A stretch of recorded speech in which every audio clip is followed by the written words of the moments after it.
Plastic দূষণ কমাতে এবং জনগণকে রিসাইক্লিংয়ে উৎসাহিত করতে যুক্তরাজ্য সরকার চালু করতে যাচ্ছে একটি নতুন উদ্যোগ, ডিপোজিট রিটার্ন স্কিম।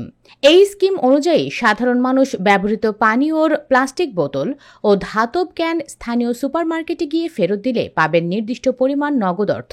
বোতলটি ভালো অবস্থায় থাকলেই চলবে, রসিদ বা প্রমাণ দেখানোর প্রয়োজন নেই। এমনকি কেউ চাইলে রাস্তা থেকে কুড়িয়ে পাওয়া বোতলও জমা দিয়ে অর্থ পেতে পারেন। 2027 সালের অক্টোবর থেকে এই স্কিমটি চালু হবে ইংল্যান্ড, স্কটল্যান্ড ও নর্দার্ন আয়ারল্যান্ডে।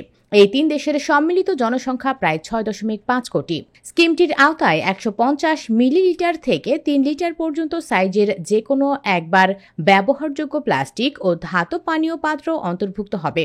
এসব বোতল ফেরত দেওয়ার জন্য রিটার্ন পয়েন্ট থাকবে টেস্কো, আসদা, মরিসনস ও সেইন্সবেরির মতো বড় বড় সুপারমার্কেটে। সরকারের তথ্য মতে যুক্তরাজ্যে প্রতি বছর প্রায় 30 বিলিয়ন একবার ব্যবহারযোগ্য পানীয় বোতল ও ক্যান বিক্রি হয়। এর মধ্যে প্রায় 12 বিলিয়ন প্লাস্টিক বোতল এবং 13 বিলিয়ন ধাতব ক্যান। তবে দুঃখজনকভাবে এর মধ্যে প্রায় 6.5 বিলিয়ন বোতল ও ক্যান রিসাইক্লিং না হয়ে ময়লার ভাগাড়ে গিয়ে পড়ে, যার একটি বড় অংশ রাস্তাঘাট, নদী ও সমুদ্রের দূষণের জন্য দায়ী। সরকার আশা করছে আর্থিক প্রণোদনার মাধ্যমে মানুষকে রিসাইক্লিংয়ে সম্পৃক্ত করা গেলে বোতল ও ক্যান বর্জ্যের পরিমাণ উল্লেখযোগ্যভাবে কমবে। জার্মানি, সুইডেন এবং আয়ারল্যান্ডের মতো দেশে ইতিমধ্যেই এই ধরনের স্কিম সফলভাবে পরিচালিত হচ্ছে এবং রিসাইক্লিং রেট 90%-এরও বেশি। এই অভিজ্ঞতা থেকে অনুপ্রাণিত হয়েই যুক্তরাজ্যেও একই ধরনের কার্যক্রম চালুর উদ্যোগ নেওয়া হয়েছে।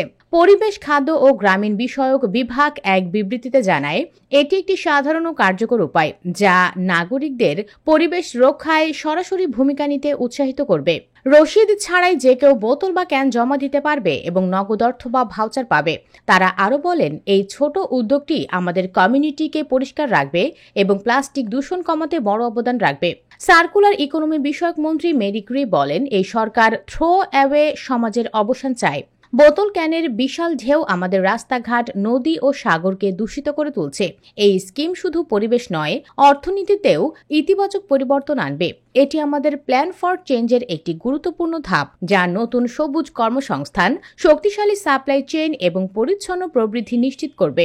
এদিকে ওয়েলস সরকার নিজস্ব একটি পৃথক ডিপোজিট রিটার্ন স্কিম চালুর উদ্যোগ নিয়েছে, যা ইংল্যান্ড, স্কটল্যান্ড ও নর্দার্ন আয়ারল্যান্ডের স্কিমের সঙ্গে সমন্বয় করে কাজ করবে বলে জানানো হয়েছে। এই স্কিম শুধু বোতল জমা দিয়ে অর্থ উপার্জনের সুযোগ নয়, বরং পরিবেশ রক্ষার একটি দায়িত্বও। এটি নাগরিকদের বোতল ফেলার বদলে জমা দেওয়ার অভ্যাস গড়ে তুলবে, যা দীর্ঘমেয়াদে দেশের পরিবেশ ব্যবস্থাকে আরও সবুজ ও টেকসই করে তুলবে। এই নিয়ে ইস্ট লন্ডনের এক বাংলাদেশি দোকানি বলেন, এই স্কিমটা ভালো। আমাদের কমিউনিটির অনেকেই বোতল ক্যান সঠিকভাবে ফেলে না। এখন যদি জানে যে বোতল জমা দিলেই কিছু টাকা পাওয়া যাবে, তাহলে তো সবাই আগ্রহ পাবে। এটা পরিচ্ছন্নতা বাড়াবে আর ছোটদের শেখারও সুযোগ হবে।